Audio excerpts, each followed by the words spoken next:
에티오피아의 전승과 성경 기록에 따르면 에티오피아 마케다 여왕이 이스라엘 솔로몬 왕을 만났다고 합니다. 가장 널리 알려진 이유는 솔로몬 왕의 지혜를 직접 확인하기 위해서였습니다. 마케다 여왕은 솔로몬의 뛰어난 지혜와 명성을 전해 듣고 그것을 직접 시험해보고 싶어 했습니다. 당시 통치자들 사이에서 수수께끼를 풀거나 지혜를 겨루는 것은 일종의 외교적 지적 능력을 증명하는 수단이었습니다. 역사학자들은 여기에 상업적 목적이 있었다고 봅니다. 마케다 여왕이 다스리던 에티오피아와 예멘은 향료, 금, 보석의 주요 산지였습니다. 마케다 여왕은 홍해 에시온게벨 항구를 통해 인도양으로 나가는 무역로를 장악하고 있던 솔로몬 왕과 경제적 동맹을 맺으려 했다는 것입니다. 마케다 여왕이 솔로몬의 지혜를 듣고 찾아왔다는 기록은 거꾸로 말하면 이스라엘의 정보력과 명성이 그만큼 멀리까지 퍼져 있었다는 증거입니다.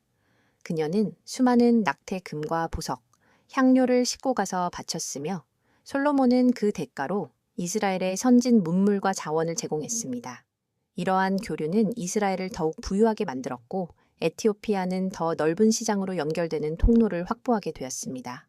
솔로몬 왕이 통치하던 시기를 보면 강대국들이 쇠퇴하거나 내분에 휩싸인 때였고 이스라엘이라는 신흥 국가는 패권을 쥐고 있었습니다. 메소포타미아는 시나시리아 제국이 등장하기 전의 정책이었고 바빌로니아의 중앙 권력이 약화된 상태였습니다. 이집트는 남북으로 왕권이 나뉘어 있었는데 솔로몬 왕은 북이집트 파라오의 딸과 결혼하여 예루살렘의 위상을 인정받았습니다. 이전까지 이집트는 이집트의 딸은 결코 외국인에게 주지 않는다는 원칙을 고수해 왔습니다. 그런 이집트가 공주를 보냈다는 것은 당시 솔로몬 왕국이 이집트와 대등하거나 혹은 이집트가 외교적 양보를 해야 할 만큼 강력한 강대국이었음을 입증합니다.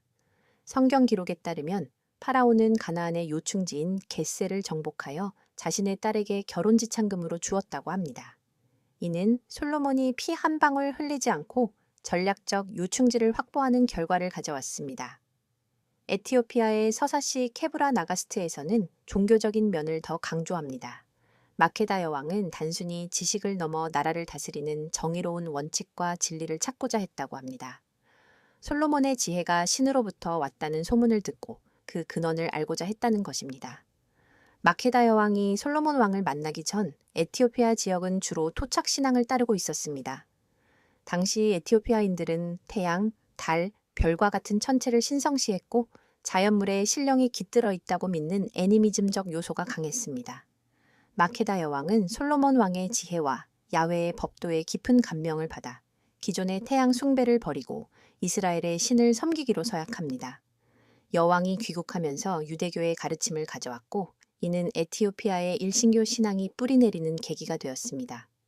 두 사람 사이에서 태어난 아들 메넬리크 1세는 유대교와 에티오피아를 연결하는 결정적인 고리 역할을 합니다.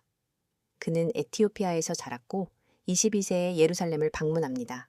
그는 예루살렘에 머무는 동안 이스라엘의 율법, 행정, 신앙을 공부했습니다. 솔로몬 왕은 그를 이스라엘의 후계자로 삼고 싶어 했으나 메넬리크는 에티오피아로 돌아갑니다.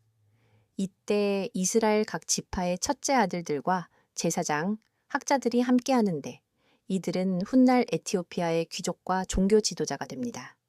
여기에서 가장 극적인 사건은 메넬리크가 언약궤와 함께 돌아갔다는 것입니다. 메넬리크와 함께 이스라엘을 떠나게 된 젊은 귀족들은 언약궤 없이는 고향을 떠날 수 없다면서 사건을 공모합니다. 이들은 성전에 잠입하여 언약궤를 꺼내고 가짜 언약궤를 놓아두었습니다.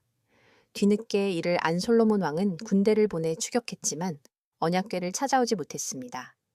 에티오피아 전승에서는 인간의 힘만으로 언약궤를 성전에서 빼낼 수 없으며 언약궤가 스스로 움직여 메넬리크를 따라왔다고도 믿습니다.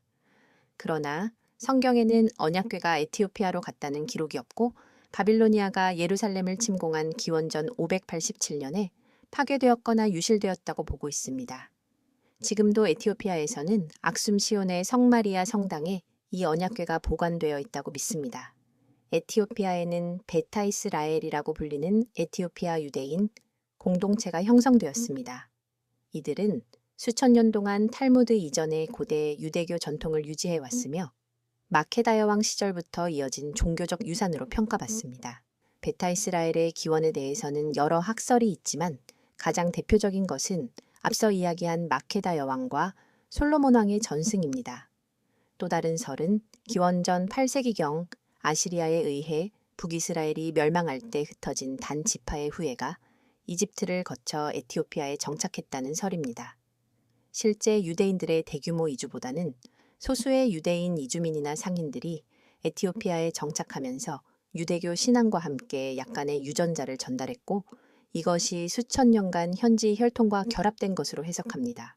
1973년 이스라엘의 수석납비는 베타 이스라엘 사람들을 잃어버린 단 지파의 후예라고 공식 선언했습니다. 이는 유전학적 순수성보다 역사적 기억과 신앙의 보존을 유대인의 정의로 본 중요한 결정이었습니다. 특정 지파가 통째로 이동했다는 유전적 증거는 뚜렷하지 않으나 4세기경 에티오피아가 기독교화되기 훨씬 전부터 유대교적 전통을 가진 집단이 그곳에 존재했다는 것은 분명합니다. 베타 이스라엘은 세계의 다른 유대인 공동체로부터 오랫동안 고립되어 있었기 때문에 매우 원형적인 형태의 유대교를 유지했습니다. 이들은 탈무드가 성립되기 전의 전통을 따르며 구약 성경의 문자적 가르침에 더 집중합니다. 베타 이스라엘의 성경 언어는 히브리어가 아닌 고대 에티오피아 언어인 게즈어입니다. 종교 지도자는 랍비가 아니라 케스입니다. 20세기 후반 에티오피아의 내정과 기근으로 베타 이스라엘 공동체가 위기에 처하자 이스라엘 정부는 이들을 구출하기 위한 대규모 공수작전을 펼쳤습니다.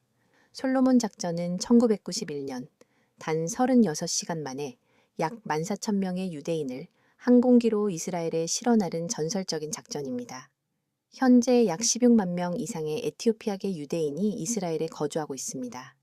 이들은 이스라엘 군대, 정계, 예술계 등 다양한 분야에 진출해 있지만 오랜 고립으로 인한 문화적 차이와 인종적 편견으로 인해 사회 통합 과정에서 갈등을 겪기도 했습니다.